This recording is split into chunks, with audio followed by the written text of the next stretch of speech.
Discrimination in English teaching. Well, what do you mean? What kind of discrimination is happening in English teaching? I'm going to introduce you to this term. Native speakerism. Native speakerism is a term which refers to an understanding that the ideal way of teaching and the ideal practice of teaching English comes from Western culture and is only owned by native speakers, who is considered the ideal teachers. Another definition of native speakerism is that native speakerism is an ideology that positions those perceived as native speakers as superior both linguistically and pedagogically to those perceived as non-native speakers. To put it simple, when you think and assume that all native speakers are good at teaching English, that is native speakerism. You see, this kind of perspective about English teachers are quite real and commonly found among students, parents, and even among teachers as well. A study conducted by Silalahi in 2019 asking English students from several private universities.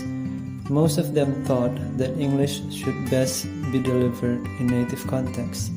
Only 20 out of 60 students think that all language skills can be taught by non-native English teachers.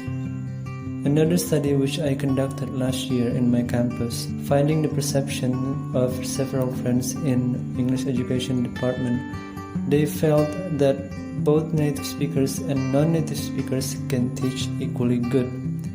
A study by Adara 2019 showed similar with the first one that I mentioned. There is a preference over native English teachers. There are many more researches done about this which show that the majority of people in the world prefer native English teachers one way or another, whether they realize it or not. This bias is based on the spurious, poorly defined and ideologically constructed concepts of native speaker and non-native speaker, and has been seen to produce numerous negative consequences for English language teachers who are defined as non-native speaker teachers. The fact that such an ideology is at play based on spurious and ill-defined terms is particularly problematic when we consider the fact that such individuals make up the majority of English language teachers worldwide, with conservative estimates at around 80%. Native speakerism is, in short, an important theoretical and descriptive concept which unites many of the different areas of critical thought on the political and cultural dimensions of ELT or English language teaching, and is a key way of examining how and why problematic othering in the profession occurs. In other words, whilst the native speaker is a spurious social and political construct, the harmful effects of many people's beliefs in its existence are very real, and we both feel that they have a lot to do with the equally thorny issue of authenticity in language teaching and learning. The appropriation of language emerged as an impact of the changing role of English as a global language. This change promotes the language users to communicate cross-culturally and cross-nationality. Having discussion on the language appropriateness opens our perspective that motive for learning English is no longer to do interaction with native speakers only, or to achieve native-like proficiency, but basically to enable global communication among people from different countries. In relation with this, the perspective of native English speakers as the most effective English teachers in the realm of ELT has been challenged and debated. The discourse which lies at the very heart of native speakerism is that of the native and non-native speaker dichotomy.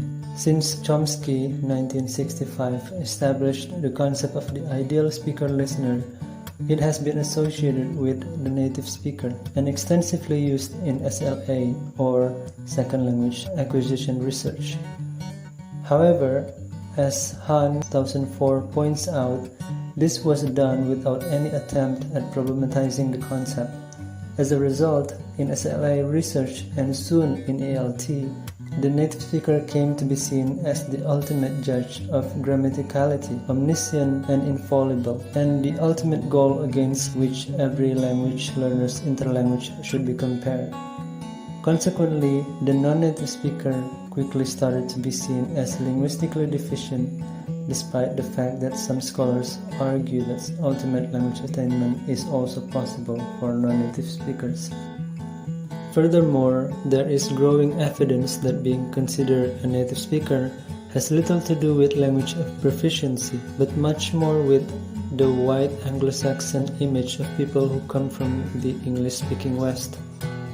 Consequently, in some contexts, in order to be considered a native speaker, one needs to be white, Western-looking, and come from the 7 inner circle countries such as the US or the UK.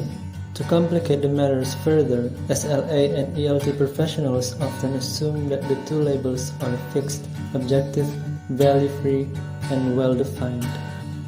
However, research shows that the two terms are in fact ideologically charged, ambiguous, problematic, subjective, and frequently used as a tool for marginalizing and stereotyping teachers and learners.